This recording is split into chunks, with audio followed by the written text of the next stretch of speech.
I want you guys to think about the definition of what like love is. Like what does it apply to?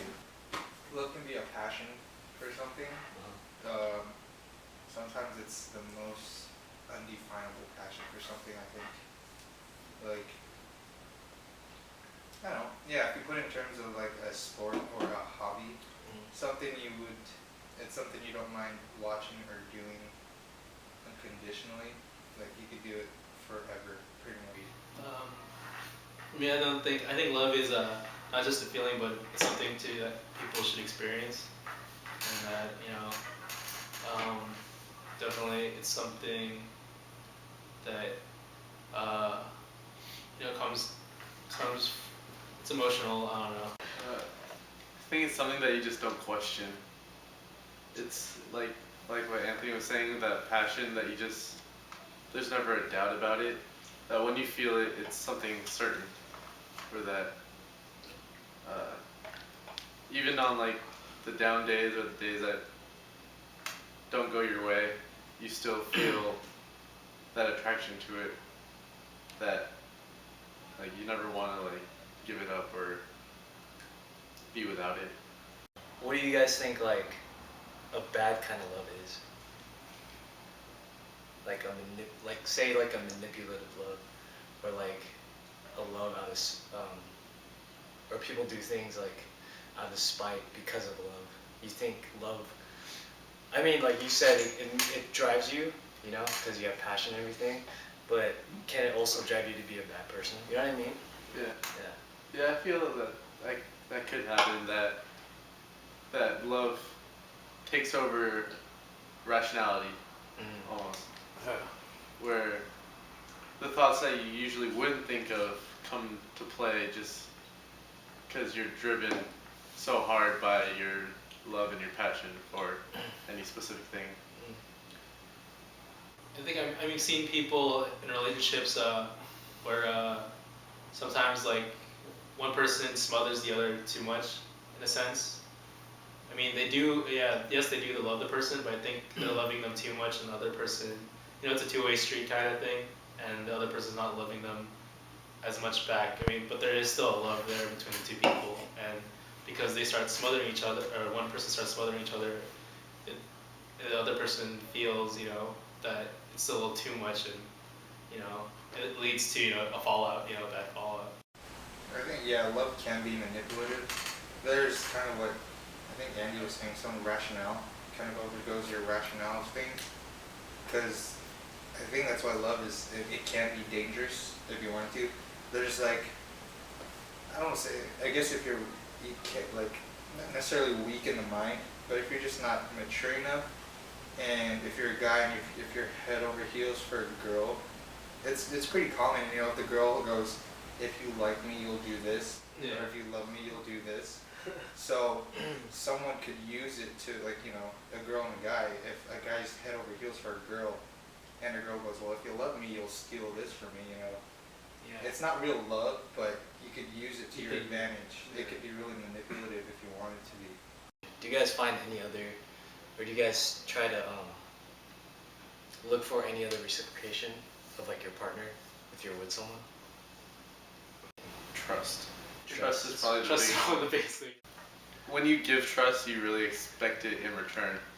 Because I think that's the main thing where you can't give any leeway.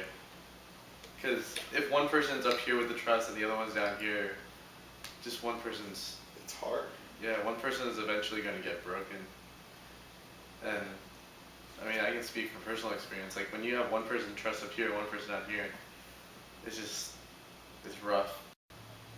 What do you guys find, like, what qualities do you find in a girl? Let me ask that first. What qualities do you guys try to find in a girl that make her attractive to you? I like assertive girls, like girls that are independent and know what they want in life. Like, they don't have to depend on me, like, totally for everything. I don't like the ones that, cling on to me, like, yeah. It's a big no-no. But yeah, definitely a girl that has something on her mind, but still, like, with love, need that kind of caring for me at time when, because that's what you look for in a partner. I think for someone to share experiences with, go out with them, have fun, common interests. But definitely she has to have her own it's very attractive to me if a girl knows what she wants and gets her way. Do you guys believe in Either opposites attract or more like exactly? or because I've heard in psychology oh, it's better to actually have people with common interests. It's in the long run it seems like they're opposites attract. My teacher said it actually doesn't work in the long term. It works at the beginning they're different, so you get excited and stuff and you see both ways. But if the other person can't find a common interest with you at some point in the relationship, it doesn't work out really. I think it's like people, when you find their other half, they're more similar to us, and you want to share those moments because you're gonna enjoy them to the fullest. You're not gonna be worrying about what they think because you know they're enjoying it too, just as much as you are. Like you're watching a movie, like one of those, simple pleasures is that you're both thinking the same thing without anybody saying it. That's one of those things. Yeah. And then you find out after that you both were thinking the same thing. Those are one of those simple pleasures in life, and when you're in a relationship. Yeah, it is. That's crazy cool, Yeah. And that yeah, and that that just helps you click with that person that little more. And it kind of goes with what you guys saying, birds of a feather flock together. Do you think love is our original nature? Like the absence of it? Like we're born, without knowing what love is, but we kind of figure it out on our own and really strive for it. Do you think it's our original nature, or we try to strive for something or we try to strive for it as something higher?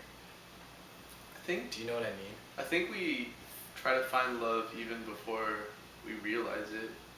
I think we know it before we realize it. Yeah, because there's people our age who still has a blanket or a toy that oh, I love I can't be without it because I loved it ever since I was 3 or something. Love is something that's unsaid because you can, not just a kid when they're little, but when you see an athlete performing for the sport, you can see it in their they exhibit it, and it's not something that they say or anything, but you just watch them and you can see that they love whatever they're doing. A person working at work, they'll do their job to the fullest because they love what they're doing.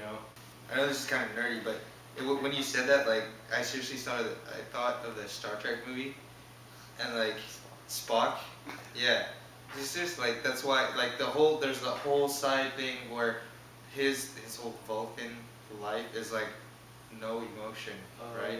There's no emotion in that society whatsoever. But there's that one guy, Spock's dad, he married an Earthling for the reasons because he loved her. So even from a society where they don't feel it, that's why I thought it would never happen, because in a society that you claim that would never happen, it would happen. And that's an example, because I don't know, it's one to see, because hopefully a lot of people saw the movie, but that was the point. He fell in love with someone else.